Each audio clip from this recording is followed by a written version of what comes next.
warahmatullahi wabarakatuh. Alhamdulillahirabbil alamin, wassalatu wassalamu ala asrofil anbiya'i wal mursalin wa ala alihi washabbihi ajmain. Amma ba'du. Oke, pertama-tama mari kita panjatkan puji syukur kita kehadirat Allah Subhanahu wa taala yang mana berkat rahmat dan hidayahnya kita bisa berkumpul pada siang hari ini dalam keadaan sehat walafiat. Salawat beriring salam tak lupa juga kita sanjung agungkan kepada junjungan kita Nabi Muhammad Sallallahu Alaihi Wasallam. Pembelajaran kita hari ini, silakan untuk ketua kelas menyiapkan dan memimpin doa terlebih dahulu. Semua siap? Doa mulai. Doa selesai. Amin. Oke, sebelum masuk ke pembelajaran kita hari ini, Ibu akan absen kalian terlebih dahulu ya. Riki, Hadir Bu. Apriyadi, Hadir Bu. Meidi, Hadir. Andika, Hadir. Jangan Ini kasih aku ya. ini lo kamu coba itu kami. Oh iya. Kamu juga kayak gini apa? Oh iya namanya ya. Kalian yang jelas kelihatan kami. Hadir Bu. jangan Nggak usah doa, udah. jangan mancing ini. Iya, Absen jangan aja, mancing. absen aja. Sebelum memulai pembelajaran kita hari ini, Ibu akan absen kalian terlebih dahulu ya. Oke, untuk Meidi hadir, Hadir Bu. Apriyadi, Hadir Bu. Andika, Hadir Bu. Riki, Hadir Bu.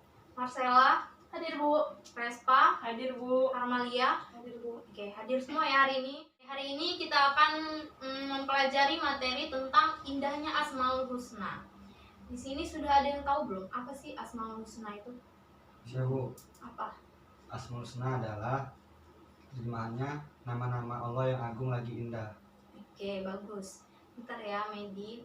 Oke, jadi pengertian dari Asmaul Husna itu yaitu Asmaul Husna terdiri dari dua kata.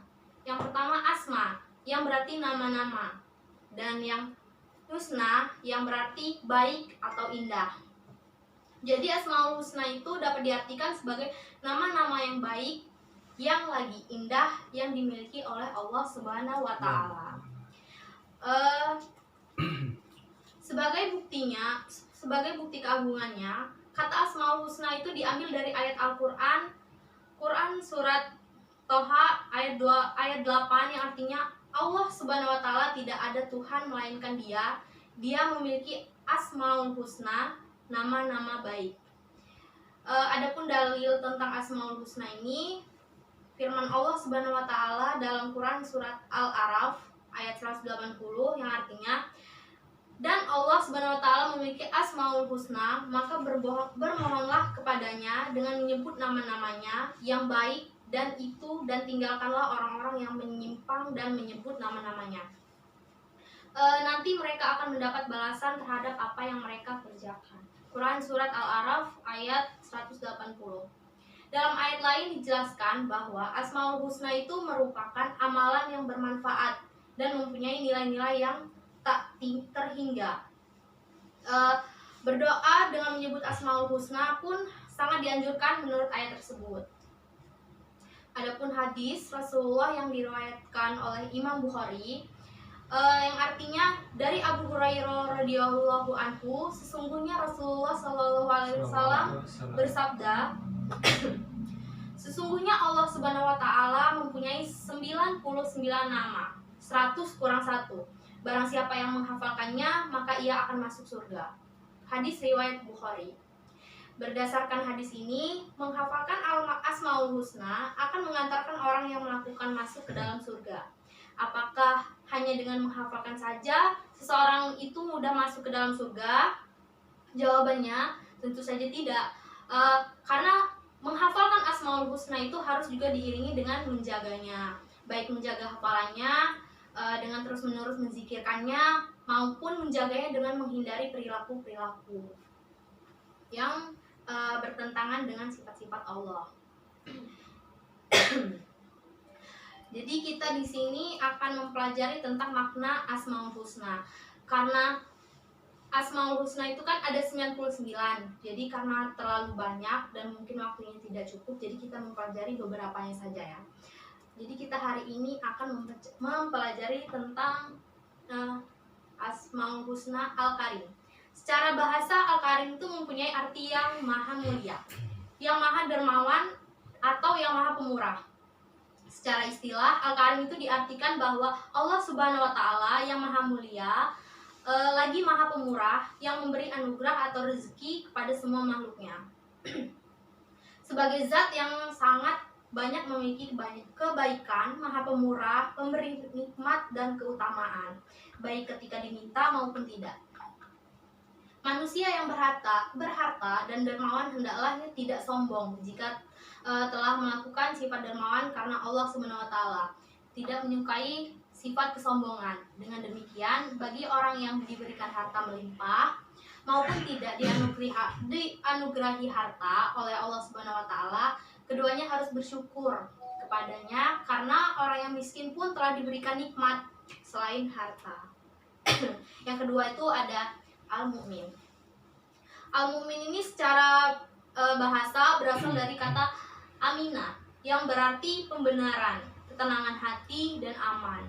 Al-mu'min ini artinya dia maha pemberi rasa aman kepada semua makhluknya, terutama kepada manusia. Dengan begitu hati manusia itu menjadi tenang. Kehidupan ini penuh dengan berbagai permasalahan, tantangan, dan cobaan. Jika bukan karena Allah Subhanahu wa Ta'ala yang memberikan rasa aman dalam hati, niscaya kita akan senantiasa gelisah, takut, dan selalu cemas.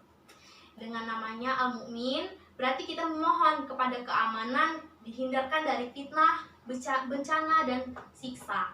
Karena dialah yang maha memberi keamanan, dia yang maha pengaman. Dalam nama Al-Mu'min itu terdapat kekuatan yang dahsyat dan luar biasa. Ada pertolongan dan perlindungan, ada jaminan, dan ada bala bantuan.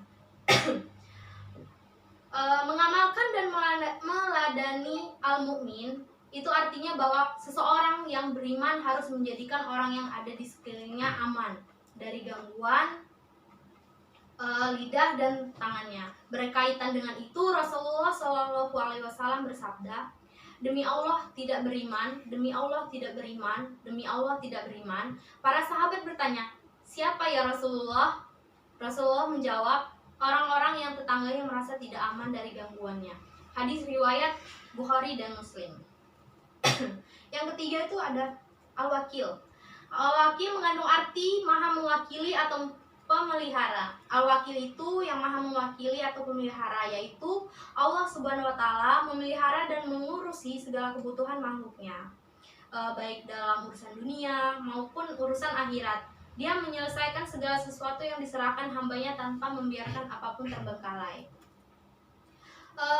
Menyerahkan segala urusan hanya kepada Allah Subhanahu wa Ta'ala melahirkan sikap tawakal. Tawakal bukan berarti mengabaikan sebab-sebab dari suatu kejadian, berdiam diri dan tidak peduli terhadap sebab dan akibat adalah sikap yang malas. Ketakwaan dapat diibaratkan dengan menjadi sebab akibat. Orang harus berusaha untuk mendapatkan apa yang diinginkan. Yang keempat itu ada al-matin, artinya maha kukuh. Allah Subhanahu wa Ta'ala adalah maha sempurna dalam kekuatan dan kekukuhannya. Kekukuhan dalam prinsip-prinsip dan sifat-sifatnya. Allah Subhanahu wa Ta'ala juga maha kukuh dalam kekuatannya. Oleh karena itu, sifat al-matin ini adalah kehebatan perbuatan yang sangat kokoh dari kekuatan yang tidak ada taranya. Dengan begitu, kekukuhan Allah Subhanahu wa Ta'ala yang memiliki rahmat dan azab terbukti ketika Allah Subhanahu wa Ta'ala memberikan rahmat dan hamba-hambanya kepada hamba-hambanya. Tidak ada pun yang dapat menghalangi rahmat ini untuk tiba kepada sasarannya.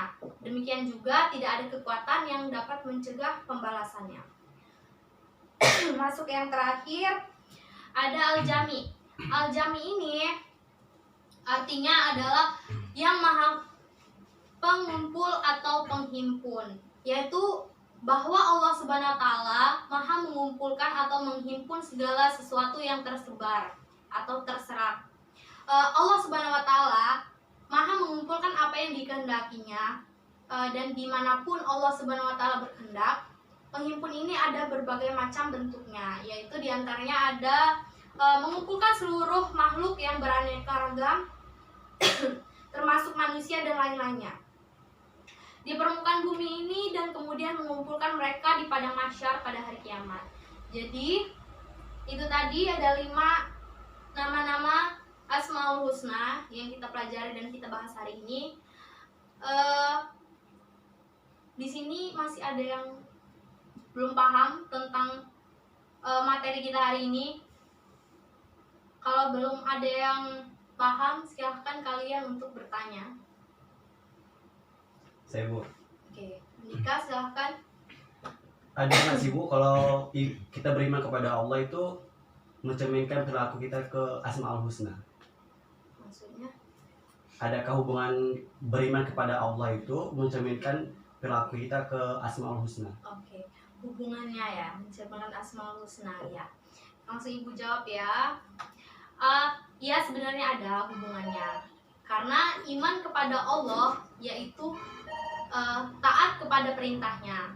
Sedangkan kalau perilaku mencerminkan Asmaul Husna yaitu perilaku kita sesuai dengan sifat terpuji Allah.